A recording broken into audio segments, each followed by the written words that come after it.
Well, today is a very special day as it's my birthday, and I am so excited to talk about this new episode of Ranger Reject. It has so much to talk about, from a proper introduction to what my comments are calling best girl and, quote, smash, Hisui. So let's get into the birthday celebrations and talk about Ranger Reject Episode 6. I am partnered with Gamer Subs, the delicious energy drink made to help you focus whether you're fighting just a lowly invader or a fearsome dragon keeper. Use my code CTACTICS at checkout for 10% off your order. Don't miss out, grab your discount now. This episode begins with a training sequence inside of some high-tech alternate reality program where the independent rangers are tasked to save a woman and child from invaders. Now, this is a pretty solid setup for what will be the rest of the episode, which is, well, training and mock battles. But there are a couple of interesting notes out of this scene. D, still under the disguise of Sakurama, has an interesting moment where the independents have zero trouble in slaying the fake invaders, while Sakurama lags behind them. He even gets one of his kills stolen by Kai, telling him how he is going to deal with that invader, but Kai interestingly says that there is no point in letting him take the kill because he is leading in kills by a large margin. And I'm not gonna lie, I actually sort of like this for Kai's character because it shows that he's ultra focused on his goal to become a full-fledged ranger. Every moment to him is not something to be wasted. It's an opportunity to further prove his worth in the organization. It's also nice because a lot of this episode was dedicated to Kai, which I also appreciated. D, on the other hand, though, he doesn't appreciate him all too much, as he vows once more to kick their asses. Back in his room, however, he also asks Invader XX, so now we know her name, and oh, boy howdy, last week, let me tell you, that was a fun time reading the comments because everyone was simply in love with X. Get this, I even had some people in my Discord server proclaim that they're done with Yumiko Suzukiri, which I mean, yeah, I mean, X is pretty cute, but nothing tops Yumiko. Nothing. I also want to mention that Hina Yomiya is perfect for the role of X. Her voice is just so perfect for the character. It's just a really sticky delivery. So, D asks X what she knows about these exams, and her response to him is to never speak her name so easily and die so hard that immortality cannot save him. Well, seems that she's not in a good mood, and it's understandable. D, after all, is from the Sky Fortress, which sold out to the Keepers. It makes a lot of sense as to why she wouldn't want to speak with someone she feels is lower than her. That being said, she was also pretty submissive last episode, so I imagine when push comes to shove, she'll start to warm up to D over time. After all, these two share much more in common beyond just their race. They both want the same things. D starts his planning, and he figures that the ones he needs to keep an eye on is Ishikawa, who is the older gentleman, Yukino, who is the pretty girl, Akebayashi, the one with the red hair, and Urabe, who is the guy who loves Nino Nakano so much he went to a dentist to get his teeth sharpened. Now, what's really interesting here is that he says the remaining are nothing much, which is Angel, basically the Miku of Ranger Reject, Tsukasa, the cool muscle dude, Yamato, the guy holding a grudge against Red Keeper, and Ranmaru, the guy who looks like Mineta. Mineta needs to die. But as for Kai, that's the last guy he'll ever lose to, so he's pretty mad about the way Kai acted and took his kill. X reminds D that he can get close, but not too close to these people, because after all, they are monsters. He reassures her that over the last 10 years, he's been preparing for this role and that he won't let that get in the way of his ultimate goal. But I don't think that's true for a second. Let me tell you why. The reason is simply because he's already gotten somewhat close to Yumiko, and while the less we talk about Sesara, the better, he by default will have to get close to her too. So my guess is D will continue to grow closer to actually a lot of these characters through necessity of plot, and just him being in this organization. After all, you can't do everything alone, can you? So, getting into the episode proper, we dive immediately into the exam, which takes place in a parking lot. Also, as a side note, since many were confused about what I meant when I said I was a manga reader, I read this when it initially came out, as I'm a huge fan of Negi Haraba and the Quintessential Quintuplets. By the way, I did videos for Ranger Reject when it came out and Quintessential Quintuplets, so go check those out. But this is actually where I I left off in the manga. So from here on out, I'm an anime only. So the exam is underway as everyone is divided into 5 different types. The Combat Service Specialists, Pink Squad, which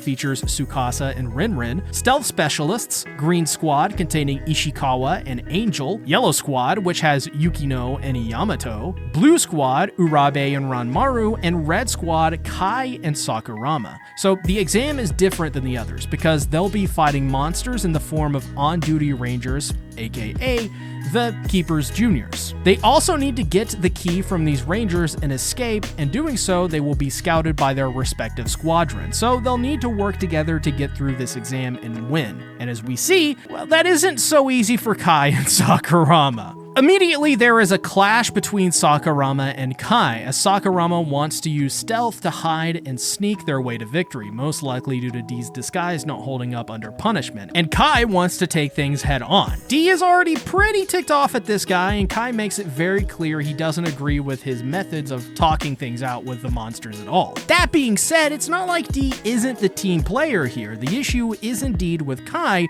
who doesn't even see this exam as important. You can tell from a mile away that Kai has some sort of larger goal he's headed towards. Most likely, there was a lot of hurt in his past. It makes a lot of sense as to why he would be so angry all of the time. D misunderstands Kai as someone who just wants others to fawn over him, which is not even really the case with him. The action begins very quickly as Yumiko pops up, which is, it's always a good day with Suzukiri on screen. She's her usual sadistic self, telling him that since she's a monster, they should punish her good. And it's just the usual foreplay kind of thing anime likes to do. This is when Tokita shows up to sandwich the two on both sides, and this is until Yamato and Yukino nearly kill Yumiko via truck-kun. Can you imagine what Yumiko would be like in an isekai? If anything, I think she'd become the Demon King almost immediately. Also, goddamn, Yamato and Yukino don't care if they murder someone.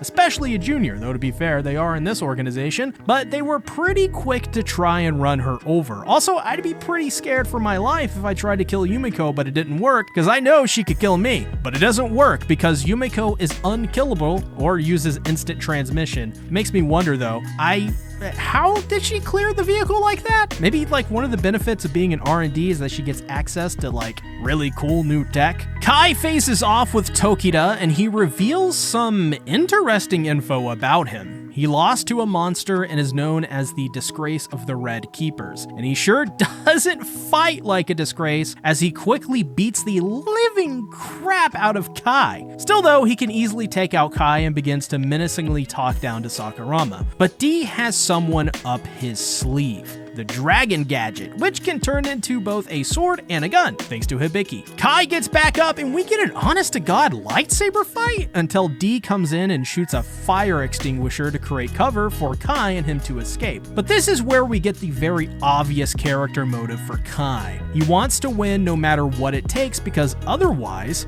he won't be able to kill that monster. And I guess that Kai wants to kill some sort of monster or invader that killed someone he loved. That being said, they seem pretty passive as a group at this point, what with them working with the Rangers and all, so my theory is that this has to do with that god monster that killed Sakurama's parents. It makes sense. We know it's still alive and going around killing people indiscriminately. Or are they? Maybe it plans to target certain people and maybe Kai has something to do with that. So Kai faces off with Tokita again while Sakurama runs off to plan something. While this happens, he tells Tokita that he doesn't need him to win anyways, which shows the kind of mentality Kai carries. He's the lone wolf tough guy who doesn't want help because he believes his hatred for monsters is enough to drive him. Now this is not working as he is struggling against Tokita in a 1v1. That is until D drives a van through a concrete wall, which is probably not possible in real life in this parking place. With Hisari riding the van too, of course, I don't know, it just seems like everyone would die. But this is pretty much the convergence of a lot of characters at once. But most importantly, Hisui, who is that tomboy girl with the sour attitude that you know can kick your ass and is probably in an all-girl gang with the rolling R's and everything. We also get a fan service shot of D crossing his legs like he's Archer from UBW. Let me tell you, this show is so horny, it's not even funny at this point, but it is enjoyable. So Hisui freaking regurgitates a lightsaber because, as I said, this show is horny, and somehow this is horny. But Sakurama, with the master plan, decides to unite everyone and use their numbers to surround the juniors. He notices that Angel is probably done with her injury to her thigh, but she has a fire in her too, so she doesn't want things to end before she gets to fulfill her duty. So she's much stronger and much tougher than her exterior at least lets on.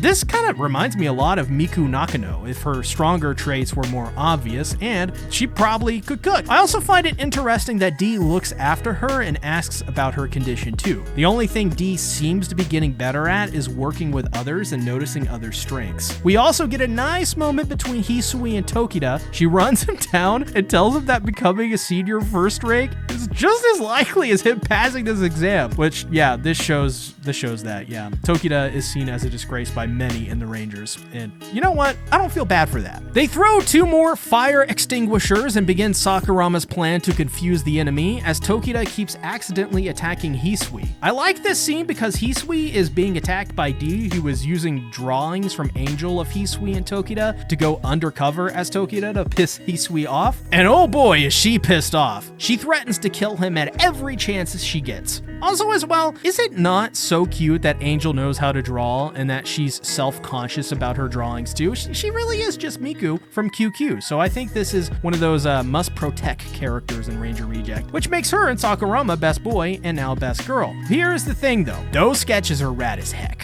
For not knowing those 2 people well and then drawing them under duress, I think she should listen to Dee and pick up artistry full time. She's very good at it. Tokita attacks Hisui again, except this time, it's the real one. This exchange was hilarious because Hisui calls herself a spunky high school girl that's 3 ranks above him, so he should use his honorifics when speaking to her. Hisui is just plain funny. You gotta ask yourself, who refers to themselves as a spunky high school girl? It's just hilarious. She's absolutely gonna be a fan favorite though. Everyone loves the tomboy girls, and this one is pretty funny so far with her hair trigger temper. Reminds me of Yoruichi from Bleach for some reason though. Can't really place where or why, but I think that may be down to the way her face is drawn, and I think she's also sort of a tomboy too, is she not? Also, why do you guys keep asking me to cover Bleach? Dee runs back to Kai, gives him a taste of his own medicine, and essentially uses his logic against him. He tells him he has no use working with weaklings and tells him that he's gonna do what he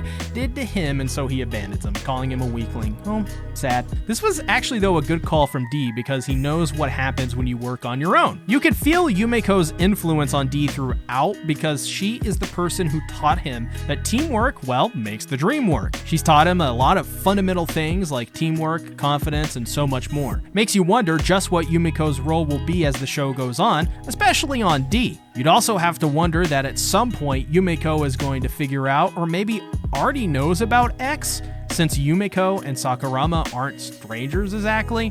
During the fight, Dee continues to tease Kai into acting, forcing him to finally work with Dee against Tokita, and almost immediately they level the playing field between the two, but Hisui makes her entrance and proceeds to kick Tokita in the face, beating him up, and then beating up Kai to finally turn his attention towards Dee. And I love her attitude as well. She's just like, well, that was easy. All right, your turn, Sakurama. However, Ishikawa makes the save, allowing the power of Yuri, an angel, to Kabadan Hisui onto the ground, giving us one heck of a shot. She tells Angel that she has a better look on her face now, which is...